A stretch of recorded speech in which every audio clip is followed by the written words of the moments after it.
I'm Sarah Eichelberry. Welcome to my presentation, Buxton or Bust, Sexed Work and Gendered Play in an Iowa Coal Camp, 1900 to 1919. To begin, I'd like you to imagine. Imagine an idyllic community that's free of tension, hunger, and strife. The people who live there are fed, their tummies are full, and the men who work return home from the mines with the regularity of the seven dwarves. This comfortable town is nestled in the fossil-fueled veins of America's heartland. In the consolidated coal company-owned town of Buxton, Iowa, thousands of black miners and their families lived and worked alongside white laborers, some domestic and others from the British Isles, Scandinavia, Italy, and Slovakia. Black professionals ran both the school and the YMCA.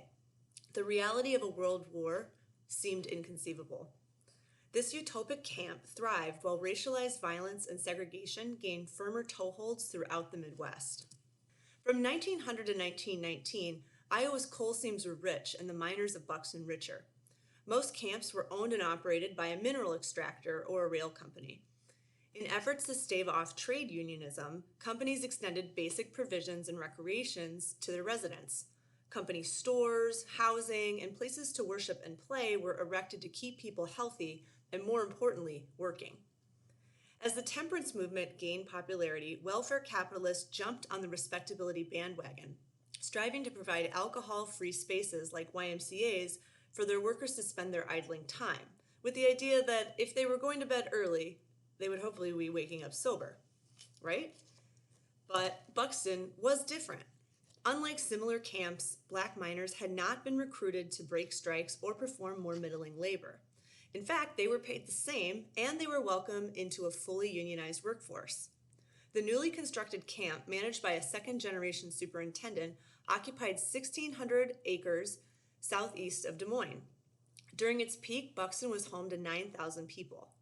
All families were able to rent large, well-constructed homes, each sitting on a quarter acre at minimum of well-drained land. There were far more options for shopping, credit, and entertainment than many similarly sized communities in the region. Simply put, most folks who lived here thought it swell. Scholars have sought to better understand this strange past through archaeological excavation, archival sources, and by collecting oral histories. My work today revisits 75 of those previously collected transcripts. Transcripts revealing that homosexual men, gender nonconforming women, rich dandies, sex workers, and lay midwives' labor contributed to both the leisurescape and health of Buxtonites. Recreation and sport associated with welfare capitalism reinforced Protestant middle-class values, and in Buxton, black respectability politics of racial uplift. In a mining camp where folks were living their best lives, the power of work and play loomed large. In Buxton, deviating from hegemonic gender and sexual relationships might be overlooked when an individual's labor sustained the work and play of others. Though most families' origins were rooted in the working class, the CCC sanctioned and invested in recreational experiences that were geared towards the literate middle. Though most people's houses were not electrified, women aspired to attain decor that they encountered through the magazines in the YMCA reading room, particularly Better Homes and Garden. Readers perused newspapers, history books, and many even created their own literary societies through lodges or their churches. The Y also used the lure of their swimming pool to fill their Tuesday evening Bible session classes, though most people's vivid memories are of those wretched pre-swim showers, which we were still giving at the YMCA when I taught lessons there 15 years ago. The YMCA, roller rinks, movie halls, outdoor bandstands, and a soda fountain allowed for both public courtship and family-friendly pursuits. There was no shortage of chaperoning adult eyes, especially for young women. Unstable high school access, loosely enforced labor laws, and expanding recognition of what counted as childhood created some strange terrain for teens and even 20-somethings. Women recalled being given the business by their mothers for exchanging letters with older boys or bringing home dirty notes. Without access to hygiene and physiology lessons or basic instruction on menstruation or pregnancy, girls' experiences with sex ed mostly came from parental admonition.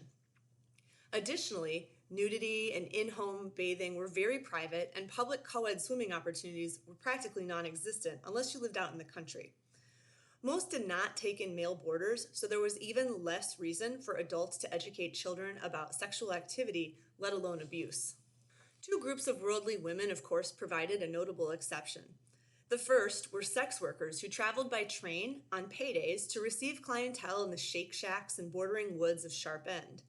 Adults forbid children and teens from traveling to the southern part or blocks of town where the gambling dens, saloons, errant blades, and various blows were often exchanged. The other notable exception were lay midwives. Black families were highly receptive to employing their services. Though their expertise bordered on the taboo, they were some of the only individuals present who dealt with care for mother and baby on the week leading up to a birth and the week after. Oftentimes, men and most children would be sent away for part of this time, making the business of storks and newborns all the more mysterious. While midwives and sex workers toiled in taboo, two popular yet mysterious white businesswomen trafficked in delighting the masses. Many fondly recall the mysterious yet entertaining Langlois sisters, or maybe cousins. Related or not, Adrienne and Aline were a pair of businesswomen who claimed kinship, shared a last name, and shuttled theater equipment to and from the YMCA on a horse and buggy for 4 shows a week. A popcorn vendor recalled that the pair had worked as a circus and vaudeville entertainers in both France and Russia. Adrienne, the real Frenchwoman, wore a blouse more similar to a man's shirt, never cinched her thick waist, and paraded through the streets in a leather hat, skirt, and boots. Even her command of the horse and carriage was described as rough. Her counterpart, Helene, ever chic and femme, played the piano during silent films and showboated for their racially integrated audiences. After Buxton closed, the Langlois settled nearby in Newton, Iowa, where Helene had family. Though the popcorn vendor recalls Adrienne's frustration from suffering name-calling due to her mannish appearance, their service to the greater community seemed to shield them from harsher scrutiny.